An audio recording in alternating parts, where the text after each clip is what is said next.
Bases dropped on a Freestyle Friday here at Soccer Down Here. Very, very busy day across the network with all the content that is coming out later today. It is Jarrett there, Jon here. We get to hear from Nico Moreno as he wanted to talk about a particular game. We both wanted to talk about a particular game this weekend. When we talk about everything else going on in Major League Soccer, it is the UPSL Final Four in Columbus, Ohio at historic Crew Stadium this weekend. We catch up with all four coaches, including Paul Caligiuri, who's the head coach of the Orange County franchise that is there as a part of the Final Four.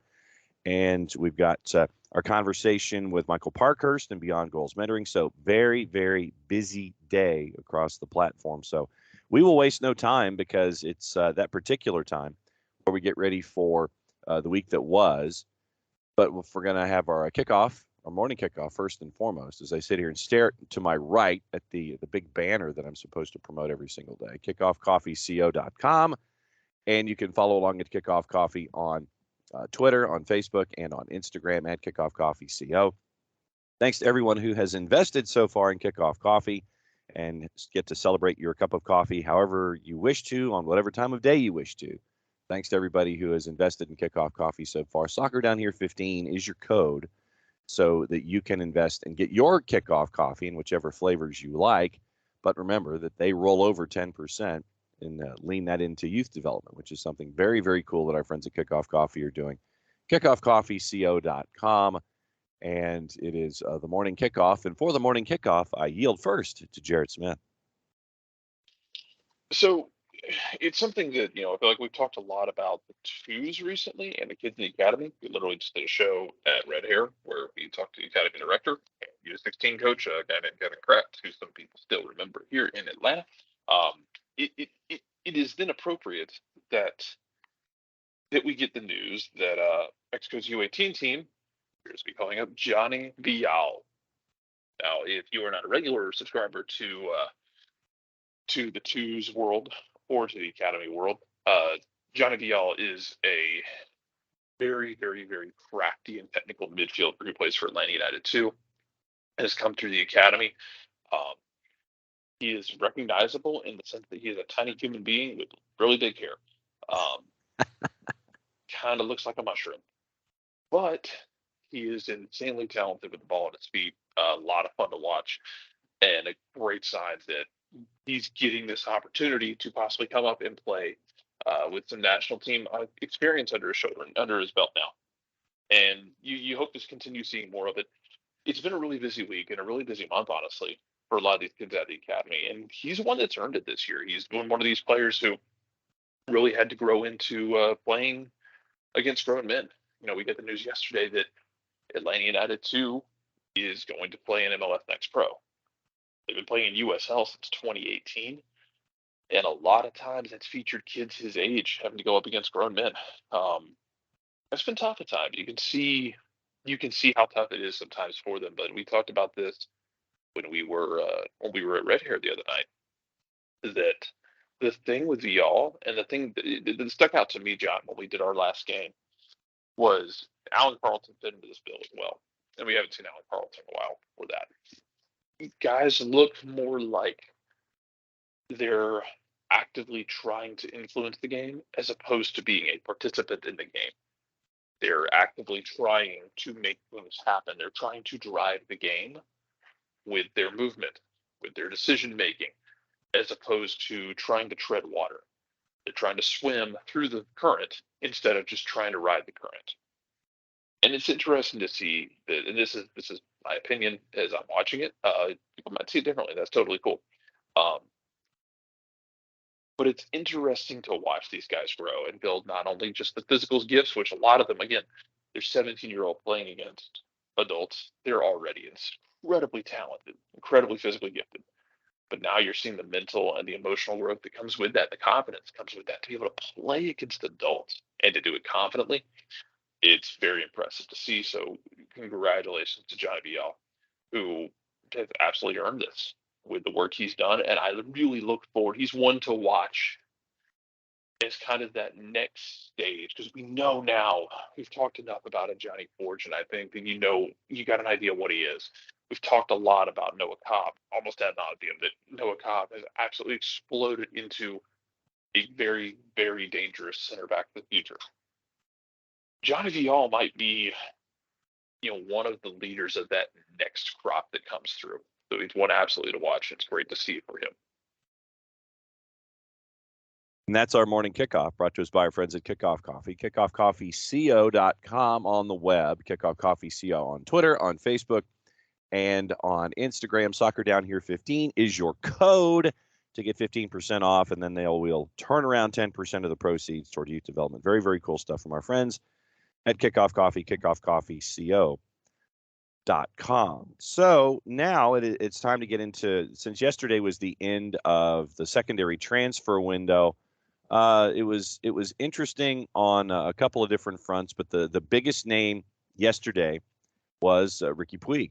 And, in the discussion, and I don't want to necessarily spoil the whole thing, but you end up with Ricky Puig going from Barcelona to LA Galaxy. Raveloson goes back to France. Good piece of business for LAG. Nico Moreno is not necessarily sold on this particular move. Looking at the other moves of the day, Charlotte FC, Nuno Santos from Benfica, RSL adds midfielder Brian Ojeda on loan from Nottingham Forest. You end up with Philadelphia Union signing a Ghanaian defender, Harris Madunian, FC Cincinnati parting ways. So, and there was a discussion late about Ismail Tajuri-Shradi heading back east. So, Jarrett, when you look at transfer tracker, I guess Ricky Puig is the one where you sit there and go on a 3.5-year deal. Interesting piece of business for LAG to wrap things up on transfer day. So it's going to be an interesting process, see how does Puig fit into what they do. I'm very interested to see how it fits. It was a very busy window for LA Galaxy. You talked about how does he fit in quickly? Because you're in the second part of the season, ramp up time is limited. So we'll see how it goes, but I love this kind of move. It can be a huge move because especially if he comes here from a Barcelona where he hasn't been fitting in, and I'm not repeating anything that's grandiose. A lot of people have already talked about this, but it's kind of the point of it is if he does well here, then he makes a move back to Europe for tons of money. It's a huge step for MLS. I think that instead of, we already know MLS is a great launching pad for players coming out of South America and players coming out of the US and Canada. If now you can get guys coming from Europe to MLS and then launching themselves back to Europe, it continues to open up that window. And it's a competitive window too, because we've already had enough players come in here and say, yeah, we underestimated that move to MLS. So hopefully it will be that kind of move where he comes here, grows, and takes an even bigger jump back to Europe at Barcelona's expense, which Barcelona doesn't have money. No, but that doesn't stop him from getting players. Other moves that made it across the line at the end, the Revs acquired Christian McCoon from Charlotte. Charlotte then turns around and signs defender Nathan Byrne from Derby County. RSL acquires Danny Masovsky from LAFC. FC Dallas gets Sebastian Lletget from the Revs. Whitecaps sign Austrian international midfielder Alessandro Schopf. Colorado gets signs former Sporting KC midfielder Felipe Gutierrez. Charlotte also signs Brian Romero as their first ever homegrown player. Nashville SC signs Jacob Schaffelberg on loan from Toronto FC. San Jose is transferring Marcos Lopez to Feyenoord. Philadelphia Union signing Richard Odata from Red Star Belgrade. Orlando City signs Peru international Wilder Cartagena on loan. And so, there was a lot that went on. And so make sure that you've got all of your names and all your rosters squared away. So it's going to be really interesting stuff coming in to the weekend. And so, Jarrett, you know what that means. It's now time to go through the matchups of the weekend as only we know how with the weekend Whiparound. Patent pending, trademark coming.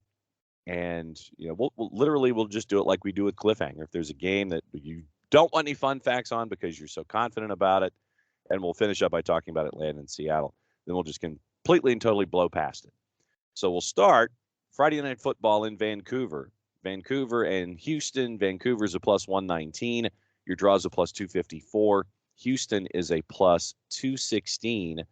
And it's, can Houston replicate what they did last time when they were out on the road playing Philadelphia, losing 6-0? If you're a Houston fan, you hope not. 10:38 kick from BC Place. Fun facts. It's What? it's Vancouver. It's Vancouver. It's Houston on the road. It's Vancouver. Whitecaps undefeated at home against Houston. 7 wins, 3 draws, including a match in Utah in 2021. Houston's the only team the Whitecaps have hosted more than once, twice without losing. So, yeah, it's Vancouver. That's it for Friday Night Football. Atlanta United, Seattle, we'll circle back to that one at the end. 7 o'clock, Charlotte and Chicago at Bank of America. Weather permitting, I guess we should continue to say, with what's been going on with Will Pelagic and Jessica Charm in the last couple of matches. Charlotte's a plus 124, draws a plus 246, and Chicago is a plus 210 on the road. Fun facts as you look at Charlotte and Chicago. Fire have won only 2 of their last 11 matches against expansion teams, drawn 4, losing 5, dating back to May of 2015. Both wins coming at home. Chicago winless in 10 straight matches at MLS newcomers, 6 of them draws, the last winning an expansion team in Toronto in July of 2007. Charlotte's 3-0 win over DC United Wednesday was its 8th win in its first 11 home MLS matches. They lost the other 3. Tied for the most home wins through 11 games for an expansion team in MLS history, equaling the Fire in 98, and some team called Atlanta United back in 2017. Fire won their last away match 3-1 at Vancouver after collecting just 1 point from their previous 8 away from home. Chicago's not won consecutive away matches in nearly 9 years. DC and Dallas in October 2013. What say you, Jarrett Smith? Not Chicago. I'm right there with you. 7:30. CF Montreal, soon to be hopefully Impact, probably, hopefully, maybe hosting Inter Miami. Inter Miami having to go from one end of the world to the other after their 1-0 win against San Jose in the midweek. Montreal's a minus 172. Your draw's a plus 316. Inter Miami is a plus 438 after going from San Jose to Montreal. Hopefully everyone had their passports prepared for this one. Fun facts. Inter Miami beat CF Montreal 2-1 at home. For those of you watching, or for those of you looking on the website, there's a letter missing in that word. I brought it back in. It was typed in correctly. Inter Miami beat CF Montreal 2-1 July 31st. Its first points against Montreal after losing the first 3. Miami's first visit to Montreal after the first 2 home matches for Montreal against Inter were played at Red Bull Arena. CF Montreal scored in the 88th and the 94th to beat Columbus 2-1 Wednesday night. The victory was the first time Montreal's won a match in which it trailed in the 87th minute or later, having previously had a record of 6 draws and 157 losses in such situations, including the playoffs. Inter Miami did a 7-match away winless run with 2 draws, 5 losses, with the 1-0 win in San Jose. All 9 of Miami's away wins in Major League Soccer have been by a 1-goal margin, with the last 5 victories all ending 1-0. What say you, Jarrett Smith? What were the numbers? I'm sorry. Minus 172 for CF Montreal, soon to be hopefully back, probably, maybe. Draw at plus 316. Inter Miami's a plus 438. Draw. I have Draw. I have no such faith. No faith. I have no such faith in a draw. I'm going with CF Montreal at home. Fine. 7:30. Crew and NYC at lower.com. Crew's a plus 146. Your draw is a plus 252. NYC is a plus 170 in this one. Fun facts. As we try to dial them up quickly, and the web just never really responds. 7:38 kick. NYC won their last 2 matches against Crew, but both of those were in New York. Crew has won 5 of their last 6 at home against NYC, drawing the last one, and that includes playoffs, while NYC has just 1 win in 10 visits to Columbus, 3 draws, 6 losses, including playoffs. Columbus lost to Montreal on Wednesday, despite leading until the 88th and the 94th minute goal. Second time in as many seasons that the Crew has lost a home match they led in the 87th minute or later, also doing so against Seattle last August. NYC's 4-match win streak ended with the scoreless draw at Montreal on Saturday, though it was NYC's 4th straight clean sheet, tied for the second longest streak in MLS this season behind their own 6-match run in May. Only RSL in 2010 has had multiple 5-match shutout streaks in a single regular season in league history. What say you, Jarrett Smith? Give me New York City here, just because I don't know if it's going to be all or nothing for Columbus. They're going to go ham, or they're going to get shut out, as Zelarayan and Cucho Hernandez are going to dictate that. I think New York City can kind of hold them down while New York figures out what their life is going to be post-Tati. Give me New York City. I'll go draw. I just think that Sean Johnson will keep the ball out of the net just as effectively as NYC will not be able to score. So I will go draw in that one. DC and Red Bulls. DC is a plus 219 at home. Your draw is a plus 266. Red Bulls are a plus 112. Red Bulls. Yeah, Red Bulls. That's where I was going to. Red Bulls. It's DC's still a hot mess. Over. Go back and look up the goals they gave up to Charlotte over the weekend. It's some like circus defending from DC. There's a lot of work to be done at DC. 7:30 FC Cincinnati Philadelphia Union. Cincinnati's a plus 185. Your draw is a plus 245. The Union are a plus 140. Fun facts. Although I really don't have a whole lot of faith in Cincinnati in this one. 7:38 kick at TQL. FC Cincinnati earned their second ever point against the Union in MLS play with the 1-1 draw on June 16th in Philly. Union won 5 of the first 6 with Cincinnati, including 2 of 3 in Cincinnati. Cincinnati's 4-4 draw with Inter Miami on Saturday was the second time this season Cincinnati has both scored and conceded at least 4 goals in a match. Remember, they had 4-4 against NYC on June 29th. Cincinnati's the third team in MLS history to have 2 such games in a single year, joining NYC this year, Colorado in 98. The Union's 6-0 win over Houston on Saturday marked its 5th straight MLS win, equaling the club record set earlier this year. Plus 16 goal difference in the 5-game streak, equaling the best in any 5-game span in MLS history. That ties a team that we have heard of before called Atlanta United back in September 2017. What say you, Jarrett Smith? I can tell you how this game I think is going to go. Cincinnati's going to score an early goal, probably through Brandon Vasquez or Brenner. At that point, Philadelphia will just kind of meander through the game, and then about the 65th or 70th minute, Philadelphia will score 2 goals in 5 minutes and win the game 2-1. Yeah, this is the real Philly special. Yes, I'm right there with you. I got to go with Philly. It'll be a grinder. It will not be worth watching unless you really want to sit there and I like how many people have collectively pushed the New York Red Bulls Philly game from last year's playoffs out of their head. And they pretend it didn't happen when it was one of the worst watches in modern history. Like set the game back 40 years. Absolutely. And this one will be another shining example of that, except it'll be in the regular season with 2/3 of the matches played. I got to go with Philly. It'll be painful, and I'm not going to watch it. Also at 7:30, Orlando City and the Revs, or Orlandon't, as Greg Garza refers to them. Right now, Orlando City is a plus 112. Your draw is a plus 270. And the Revs are a plus 215. Fun fact as we roll into Orlando and a 7:38 kick. So nothing fancy for television. It's on local TV on both sides. New England is unbeaten in 8 straight against Orlando in Major League Soccer. Win 4, draw 4, including the playoffs. Revs have only managed 1 win at Orlando, however, a 3-1 win in the 2020 playoffs, while New England has never won a regular season match in Orlando, drawing 5 of them. Orlando City winless in 4 straight, 2 draws, 2 losses for the first time this season, following the 2-1 loss to DC on Sunday.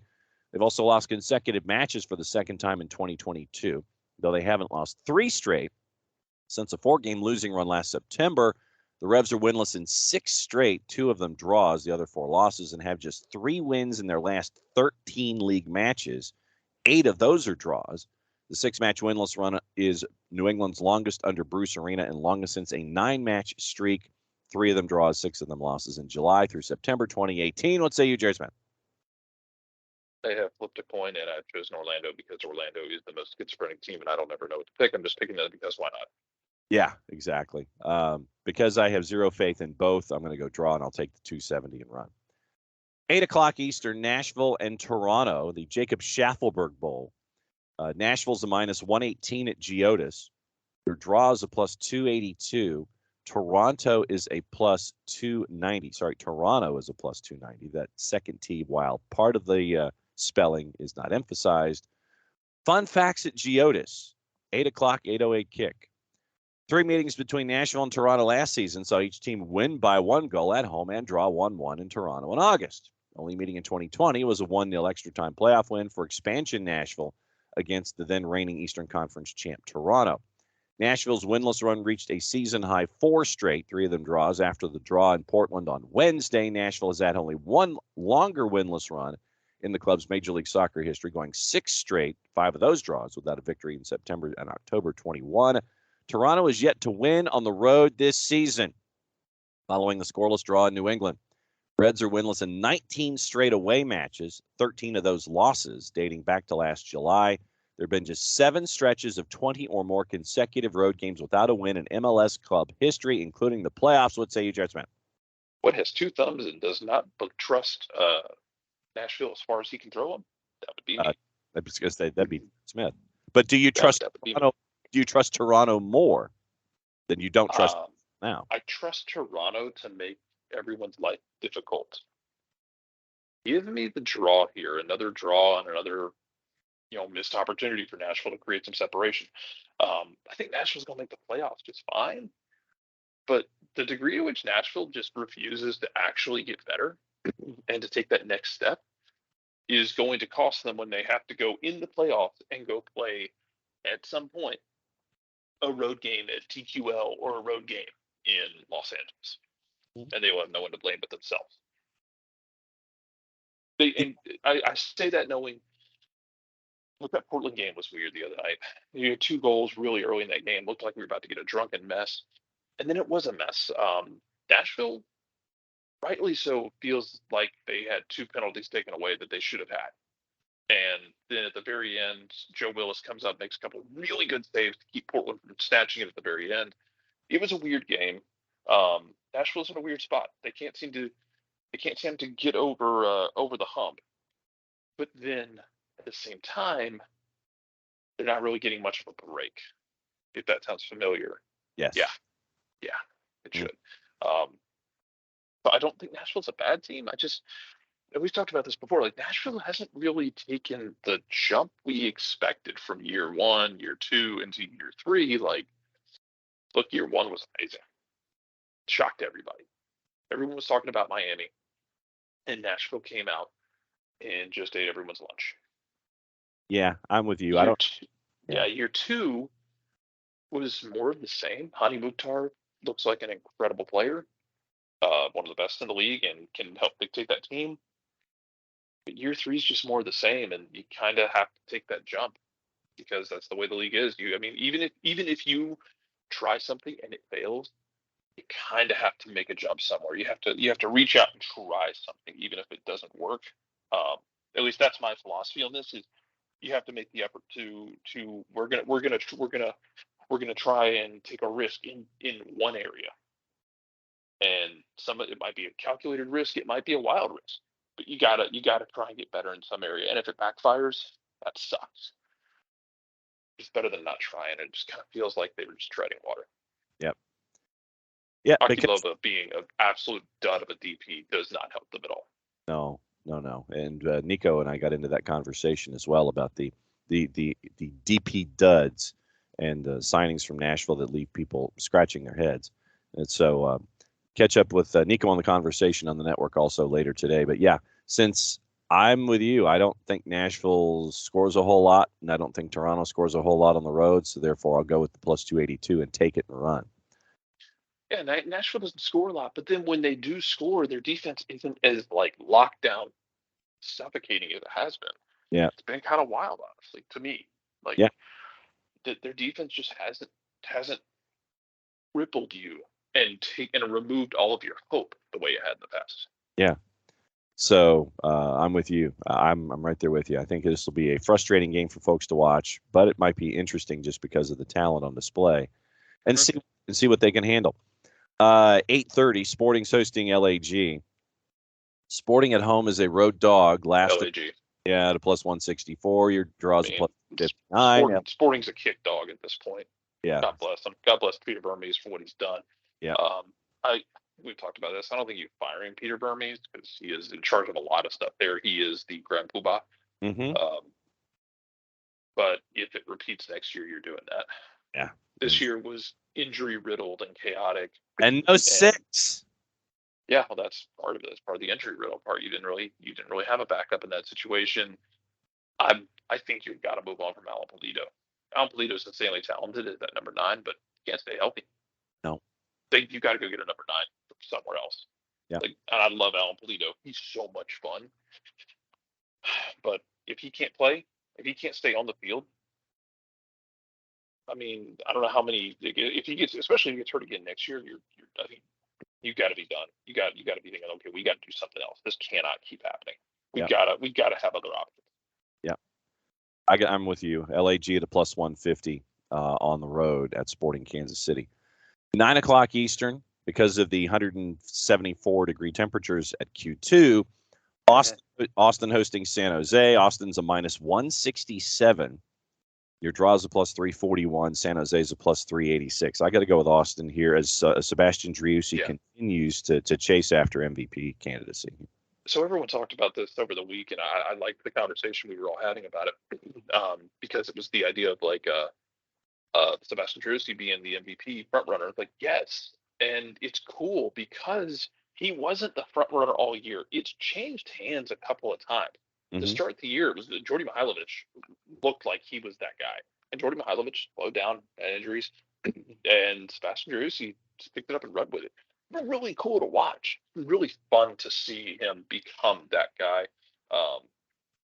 And I hope the race stays tight. I hope someone else comes up here in the last few months and is able to challenge him and make it even more difficult for him to kind of run away with the MVP. I'd love to see that. Give us a really fun MVP race, like a really tight one where people are arguing about it for the end of the year. I feel like we haven't had one of those in a while where it was like where people were ready to have holy wars over who won MVP. So yeah, let's do that. By the way, I meant to say Q2 earlier when I said Nashville would have to go on the road to TQL. I meant Q2. Yeah. Don't think going to Cincinnati is on their docket for the playoffs. Not this year. I got to go with Austin at a minus 167. Should be another fun game for folks at Q2. Also at 9 o'clock, Colorado and Minnesota. Colorado a minus 133 with the Prairie Dogs. Your draw is a plus 291. Minnesota United on the road is a plus 332. But Colorado's coming off of playing in the midweek. Even though they're playing at home, we know how difficult it is to accomplish that kind of a thing on a quick turn. So fun facts, as they say, as the kids are saying these days. When you are looking at this matchup with Colorado, the Rapids have never lost a home match against Minnesota United, winning each of the last 4 after a 2-2 draw in Loons. First time for everything, baby. I know, March of 2017. 4 straight home wins against Minnesota equals the Rapids' longest active home winning streak against a single foe, equaling Dallas. Rapids came from 3-1 down to beat Red Bulls 5-4 for their first road win of the year on Tuesday. The drunkest game of the year. You ain't kidding. The drunkest game of the year. 5 goals equaled the most ever scored in an away match against Red Bulls. 7th time that's been achieved, and the 2nd time Colorado did it, also back in 2008. The 4-4 draw Minnesota had with Portland equaled the highest scoring game in the club's MLS history.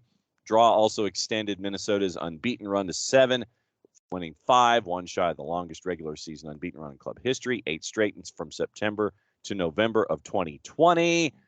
What say you, Jared? Minnesota on the just somebody rolled the stone away, and look, it took Jesus 3 days. It took Minnesota 3 months, but still got resurrected all the same. Give me Minnesota breaking that streak, because I don't trust Colorado, and Minnesota is, even when they're not great, they're finding a way. One way or another. If it's hanging on, if it's something going their way, like Minnesota's kind of a bit of a lucky horseshoe right now, but they're also playing well. And then when you combine a lucky horseshoe with playing well, what you get is winning streaks of significant length and runs of significant length, because there's nothing wrong with being lucky. Nope.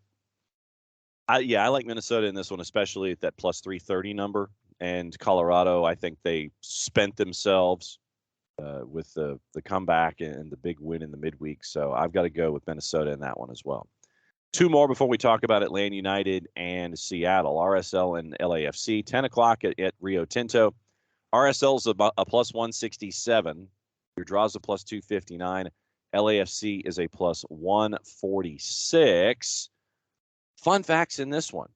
And, as you're progressing through and trying to figure out, okay, where can I watch this one? This one's on Unimas and Tuda So they get the late game instead of going Liga MX. So at 10:08 on Tuda and Unimas, That's where you're going to see RSL and LAFC. LAFC's won 8 of its 10 against RSL, losing the other 2, including the playoffs, including the last 4 in a row. RSL has never lost 5 straight to a single opponent in the club's history.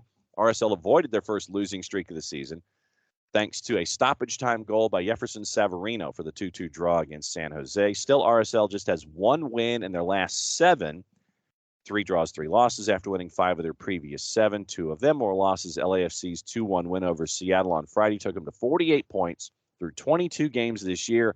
Only 2 teams to have as many points at this stage of a season were LAFC in 2019 and the Revs last year, who had 49 each. What say you, Jarrett Smith? LAFC is basically a blood machine at this point.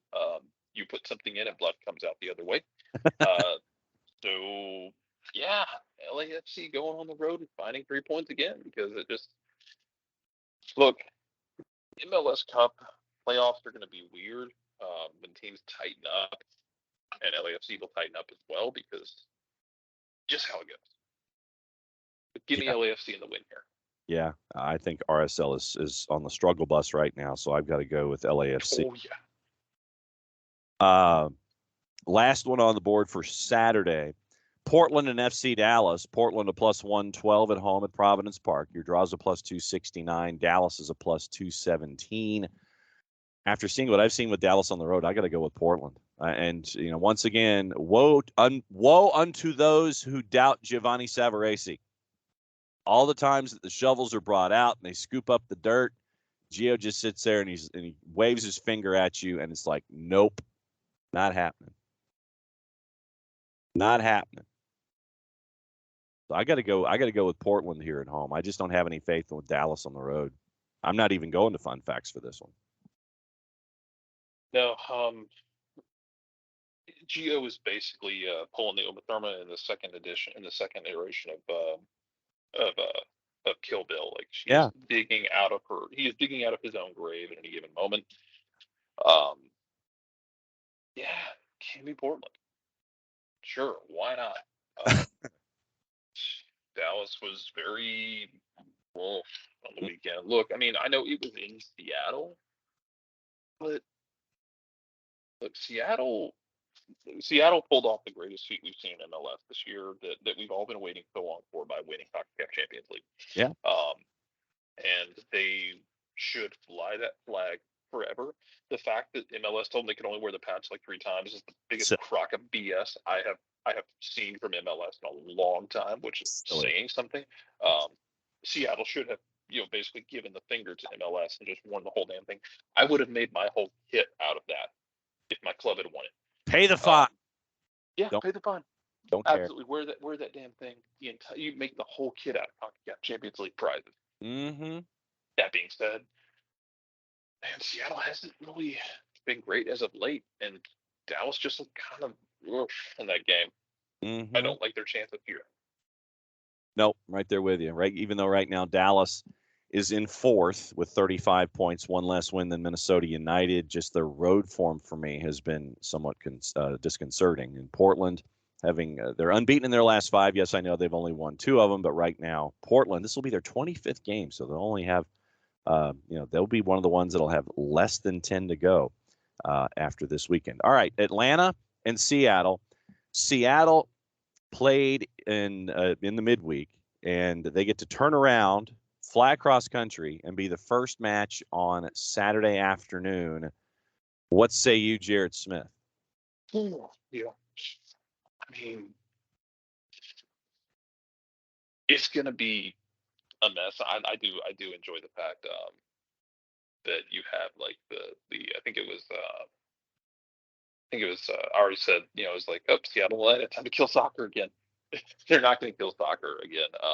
Although I'm glad that lives on in infamy, because in hindsight, it's still very funny. But Atlanta has to win, don't they? Yeah, it's a must-win game. Yeah, Sounders have lost. Win for Atlanta. Sounders have lost 3 in a row on the road. Mm-hmm. And Sounders have lost 3 in a row on the road. Atlanta, every home game is a must-win. Full stop. Yeah. No negotiation. Atlanta has to go out there and find a way to win. Yeah. It doesn't have to be pretty. No. You have to find a way to win. I don't care if you score a goal like they scored against RSL a couple of years ago, where I think it was Tito ripped one off the post, Nick Rimando dove and it bounced off the back of his head and went in. I don't Yeah. care if you score like that. I don't care if you scored like 3 own goals. If you're Atlanta, you have to find a way to win. And if you're Seattle, you have to find a way to get road points to keep up in the West. So both of them, I mean, it should be a lot of fun because Seattle has to get points. Like, I mean, did they come in here and say, okay, we just need a point out of this? Maybe. I don't know. I don't know how Spencer wants to play it. Um, because uh, to rehash the theme that has been the theme of life for Atlanta as of late, Atlanta can't give up a goal in the first 15 minutes, which is what they've been doing. Yep. They've been the first 15 minutes have dictated the last month's worth of games. It feels like whether it's Atlanta scoring early or surrendering a goal early. You can't do that because if you do that, like man, y'all thought Columbus came in here and decided, hey, we got a goal in the first minute and we're just gonna chill out. You thought they did that? Watch, watch what happens if you give Seattle like a 5th-minute goal. Um, Brian Smetzer will set that team up in a flawless fashion to defend and counter you to death. Mm-hmm. So don't give up the early goal if you're Atlanta. This is a must-win game. Stay locked in from the jump. That has been a struggle at times about coming out of the gate hot. You got to stay locked in from the jump. Yep. Get the ball, dominate it, and create opportunities and get ahead and make Seattle chase you. You have to. And if you're Seattle, find that early goal and then set yourself up for success, which is being able to defend and being able to get out of the counter. Sounds like it's time for me to cut a promo. So here is said promo. It's from our friends at Eliminize Service. For odor-free, clean, fresh air, one place you need to go. It's Eliminize Service. Deodorizing enclosed spaces like houses, apartments, and condos, Eliminize has created a customized solution that eliminizes all organic odors, including those like pets, cigarettes, and food. Realtors and property managers use Eliminize Service to eliminate bad odors to help them sell or rent their homes that much faster. It's a turnkey process that makes it easy to work with realtors and property managers. Kind of the environment. We like that these days as a way to get rid of odors without any kind of toxic residue whatsoever, different than Febreze or our other masking agents that we have under the sink or in the cabinet, because when you take out that masking agent and you spray it in the air, you're masking the odor. That's it. You're not attacking it all the way down to the molecule with the proven scientific formula like Eliminize does. Pricing's easy, one of two ways, either cubic feet of parts per million to come up with a price that's affordable for you, offering results in 24 hours or less. If you have any questions, frequently asked or otherwise, one place you need to go. It's Eliminize Service and the website, ELIMINIZE.com/Atlanta, eliminize.com/Atlanta for odor-free, clean, fresh air. Eliminize Service, proud sponsors of everything SDH. All right, so let's get into all of the action for the weekend, starting with the Premier League later this afternoon, 3 o'clock Eastern. Crystal Palace, a big home dog to Arsenal. Arsenal's a -115. Crystal Palace is a +357. Your draw is a +259. Tomorrow morning, the early match, Fulham hosting Liverpool at Craven Cottage. Liverpool's a -357. Fulham's north of +1,000. 10 o'clock, 4 matches. Bournemouth hosting Villa at the Vitality. Villa's a +104. Bournemouth a +285. Once again, this is courtesy of our friends in the Composite at Odds Portal. Leeds hosting Wolves at Ellen Road. Leeds a +134 at home. +236 draw, +223 for Wolves. At St. Mary's, Newcastle is a -145 as Nottingham Forest comes to visit. -145 for Newcastle. Your draw is a +280. Nottingham Forest is a +463. Spurs at Tottenham Stadium hosting Southampton. Spurs at -270. Southampton is a +772. Your lunchtime match Eastern time is Everton and Chelsea. Chelsea's a -159. Everton's a +484 at home. Your draw is a +303. 3 matches on your Sunday. Leicester hosting Brentford at the King Power. Leicester's a +104. Your draw and Brentford basically the same thing in the neighborhood of +266 to 270. Manchester United at Old Trafford hosting Brighton. Manchester United under Eric Ten Hag a -159. Your draw's a +308. Brighton's a +470. At West Ham, Manchester City comes calling. Manchester City's a -263. Your draw's a +430. West Ham is a +752. Looking at the papers and all the information as folks are still trying to get in what transfers they can Anthony Martial is out for the match against Brighton. Eric Ten Hag, when he was asked if Cristiano Ronaldo will start, we'll see. So that's where we are with Cristiano Ronaldo. Eddie Howe has signed a new long-term deal to stay at Newcastle. Mark Cucurella, that one is now official. Chelsea has confirmed the Cucurella agreement, and that one is a big one. It was north of plus 50 million pounds from the absolute beginning, and it ended up. Where did it end up when everything was all finalized? Excess of 60 million pounds. And so after the statements yesterday with Brighton saying not so fast when it came to Mark Cucurella, then you had a couple of days later, Mark Cucurella confirmed an agreement has been reached with Cucurella, the 24-year-old who signed a 6-year deal registered in time to feature against Everton. So we'll keep an eye on that. And now you add Cucurella to Sterling, Koulibaly, Slanina, Chukwuemeka, and that's 172 million pounds in outlay so far. Cucurella vying for minutes at left back with Ben Chilwell, who was signed from Leicester for 50 million pounds 2 seasons ago. Thomas Tuchel says his new signing provides versatility across the back line. So the Cucurella to Chelsea is official, since Manchester City was chasing after Cucurella as well. Cesar Azpilicueta has signed a 2-year deal with Chelsea. Colwill has signed with Brighton on loan for 2 years. And then we mentioned the Chukwuemeka deal also. Pep Guardiola, when he was asked, he doesn't know if Bernardo Silva is going to stay, but he wants him to. In the papers, Corinthians have offered Cristiano Ronaldo a Manchester United escape. Chelsea is willing to pay £85 million for Wesley Fofana. And so from the Daily Mirror is where it comes. Corinthians president Duilio Monteiro Alves confessed he wants to do a deal for Cristiano Ronaldo. 4 senior Chelsea players have been told their futures lie away from Stamford Bridge, while Colwill is now headed out on loan, avoiding what's been going on in the 3-word paper or the 4-word paper, the Daily Express. Crystal Palace's Patrick Vieira has played down reports linking the club with a move to Aaron Wan-Bissaka. Daily Star, Barcelona's richest player Martin Braithwaite is refusing to leave unless they fork out his £5 million a year wages in full. And you've got new Premier League referee Thomas Bramall took charge of non-league Wrexham last season, officiating their FA Trophy final against Bromley. All Premier League players and staff are to receive mandatory sexual consent training as part of new rules for the upcoming season. From the Telegraph, Tottenham close to agreeing to a deal to sign Udinese left-back Destiny Udogie. Chelsea's spending could reach $300 million this summer, with talks planned for folks like Fofana, Pierre-Emerick Aubameyang, and Frenkie de Jong. And the Times, Chelsea are considering the improved offer of $70 million for Leicester defender Wesley Fofana, and once again also interested in Pierre-Emerick Aubameyang. Demba Ba, according to the Manchester Evening News, has revealed he almost joined Manchester United's coaching staff during Ralph Rangnick's spell last season. Barcelona has told Manchester City they will be submitting an offer for Bernardo Silva. According to our friends at The Athletic, Liverpool defender Ibrahima Konate will miss the opening weeks of the season with a knee injury he suffered in the friendly in the defeat against Strasbourg.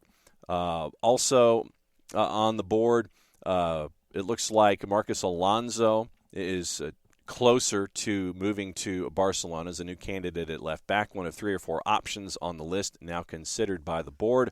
Barca well informed on Marcus, and his current deal with Chelsea expires in June of 2023, so they're edging closer to that particular deal. Maxwell Cornet has completed his medical ahead of a £17.5 million move to West Ham from Burnley, now finalizing personal terms with West Ham.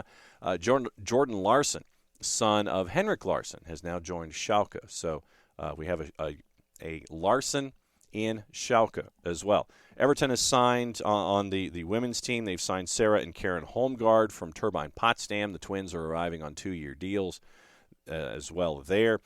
Bruno Lage says he has to make difficult decisions regarding a squad, praises Connor Cody's commitment to the club amid interest in Everton.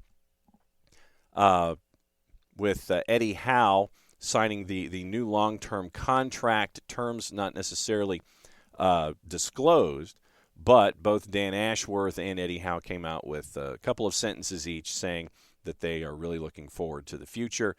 Bruno Lage also has said for Wolves that he has a good connection with Morgan Gibbs-White, and he wants to keep him as a part of the Wolves squad amid Nottingham Forest's increasing interest. Eric Ten Hag has confirmed Manchester United will remain active in the transfer market, looking to strengthen their squad, because remember, the deadline's September 1st. So they've still got a ways to go if they want to send folks out when they want to bring folks in.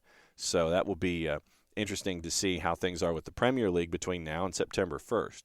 Sport has Barcelona interested in signing Borussia Dortmund fullback Thomas Meunier. Xavi, believed to be an admirer of the Belgium international, he's moved up the priority list after their efforts to sign Azpilicueta were scuttled after he's staying at Stamford Bridge for the next 2 seasons. Newly promoted Fulham in talks with Roma over the signing of striker Justin Kluivert, according to the four-letter newspaper, so take this one for as much as you wish. Netherlands international son of Patrick Kluivert also attracting interest from West Ham, understood to have a dog in the fight from Fulham's perspective. A move to Craven Cottage is looking more likely. Jurgen Klopp has not ruled out going into the transfer market to alleviate his injury problems. We mentioned Ibrahima Konate. Here's your injury list. Oxlade-Chamberlain, hamstring. Jota, thigh. Jones, calf. Chalman Kelleher, groin. Kostas Tsimikas has a knock. Naby Keita is set to resume training after almost a week out with illness as well. Already completed their business, Liverpool, with the arrival of Darwin Nunez, Fabio Carvalho from Fulham, and Calvin Ramsey from Aberdeen. But Klopp admits that there are too many injuries. And in the moment nothing's changed, in a few weeks' time, you got to kind of keep an eye on things. So we'll see what's going on with Liverpool and the transfer window. So looking at everything else, Graham Potter admits he didn't want to lose Mark Cucurella, but believes it's a win-win for both teams. And Cucurella, as we mentioned, is in contention to play on Saturday. Cameron Archer signed a new 5-year contract with Aston Villa. The England U21 spent time on loan at Preston North End last season, committed himself to Villa through 2027, scored 4 goals in 6 first-team appearances, part of the Premier League squad this season. Wolves have rejected the 3rd bid for Morgan Gibbs-White. The package was supposed to be worth $35 million in total, made up of $25 million, 10 in potential add-ons. So right now, Nottingham Forest 0 for 3 from Morgan Gibbs-White. And as we continue to scan down and seeing if there's any other news, Fulham assigned defender Shane Duffy from Brighton on a season-long loan. So presence at the back added with Shane Duffy. And still, Newcastle, very quiet on James Maddison when Eddie Howe was asked about it this morning. Wouldn't be drawn into the pursuit of Maddison, but they're working hard to get more deals over the line this summer. 2 bids for Maddison rejected. Hugo Ekitike opted to join PSG earlier in the summer, so their search continues at Newcastle. That is your look at everything as we sprint toward the beginning of the Premier League season. Prem and Proper will return next week, obviously, and we'll keep an eye on things there. With everything going on in the Premier League, looking at your matches today, and there's a fair amount of them. Obviously, the action in England is going on. Coppa Italia is going on today. Czech Republic very busy. Estonia very busy. Germany also busy as well in their regional leagues. Coppa Italia taking up a lot of space in Italy with teams from Serie A going up against teams from lower divisions. You've got friendly still going on both the men's and the women's sides. Bundesliga B is going at 12:30 this afternoon, starting off there Eastern time. You've got stuff in South America. Uruguay has afternoon kicks this afternoon. PL2 is going on this afternoon. Germany, once again, a lot of the regional leagues are kicking off today. Russia Cup is going on the women's side. More world friendlies at 1 o'clock in the afternoon. And the Germany kickoff very, very busy today with all of the regional leagues that are going on there. PL2 also has 2 o'clock kickoffs as well to wrap around the 3 o'clock kick that will start things off for the Premier League this season. You've got in the championship, Birmingham and Huddersfield. Birmingham City is a favorite at 245. Division One and the Premier League in Ireland are going at it. The Championship and the Lowland Leagues in Scotland. Wales is going on as well. Premier League in Egypt. Ligue 1 in France. Lyon and Ajaccio are having their match at 3 o'clock this afternoon. More Coppa Italia at 3 o'clock this afternoon and at 3:15.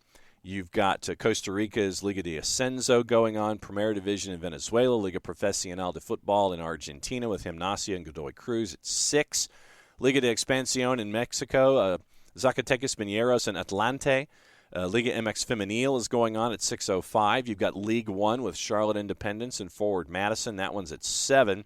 Juice Boxers pretty much have a blanket thrown over that one as well, from 150 to 160 on both sides. Liga MX Femenil Tigres and Puebla. Tigres obviously a big favorite. NWSL tonight, pretty much even Steven at Lynn Family with Racing Louisville and Washington Spirit. More Liga Profesional de Football in Argentina at 8:30. You've got MLS Next Pro, Real Monarchs and Whitecaps 2 at 8:30. Liga Dos in Peru, Liga MX at 10:05. Mazatlan and Chivas. Chivas after their match a couple days ago as part of the Leagues Cup unofficial kickoff at SoFi, turning around, and they're going to go to face the Kraken. Chivas is a plus 122. Mazatlan is a plus 239. We've mentioned once again that Friday Night Football in Major League Soccer, Vancouver hosting Houston, Vancouver to plus 122. Next Pro at 10:30, NWSL After Dark, Portland Thorns and North Carolina Courage. The Thorns are a minus 217, and the Courage are basically a plus 500 on the road as well. So you've got all of that activity going on in soccer today, soccer on the weekend. Remember, for the kickoff with Atlanta United and Seattle, it is a 3:08 kick, ABC on the big network. They're not doing the elongated pregame show or anything like that. So 2:30, 92.9 the game. Mike and Jason will be there at Mercedes-Benz. Full house. It is Upper Deck open as Seattle comes to town at 3 o'clock on a Saturday afternoon. So everybody get there early. It's going to be a massive crowd, and 17s, the team needs you. It is a must-win where they've got to keep pace. They are favorites in the juice boxes going up against Seattle, and they are on the minus side. They're kind of hovering on the minus side, sometimes getting close to even money at plus 100. But big crowd requested. 17s, we need you in full throat to go up against Seattle. And as Jarrett said earlier in the show, reminder that you cannot fall behind early, because then everything goes back to Brian Schmetzer trying to work the clock and try to get out of Dodge. So they played in the midweek, having to travel cross country. Time to take advantage of them early, and that's where things are going to stand for Atlanta United and Seattle at 3 o'clock on Saturday afternoon. On Monday, we will recap it with salty takeaways, and we'll talk about the Twos as they went to Birmingham and took on Birmingham Legion over the weekend as well. Busy weekend here in the state, and we'll look back at it on Monday morning. Then Prem and Proper comes back, or USL Programming comes back, and we're back at it again. Just a reminder, I'm on the road again next week. So release times might be a little goofy for shows just because I'll be in a van or I'll be in a hotel for high school football Monday, Tuesday, Wednesday, but there will be programming up fairly regularly. Just the daily show might be a little goofy when it comes to release times. But, yeah, just set your notifications, and we will have everything for you. So it's a very busy day here at the network. Thanks again for everybody who is hanging out with us all week long, and we'll do it again starting on Monday. So for Jason, for Nick, for Jarrett, I'm just John. Play it safe, everybody. Enjoy your matches this weekend. Mucho platio.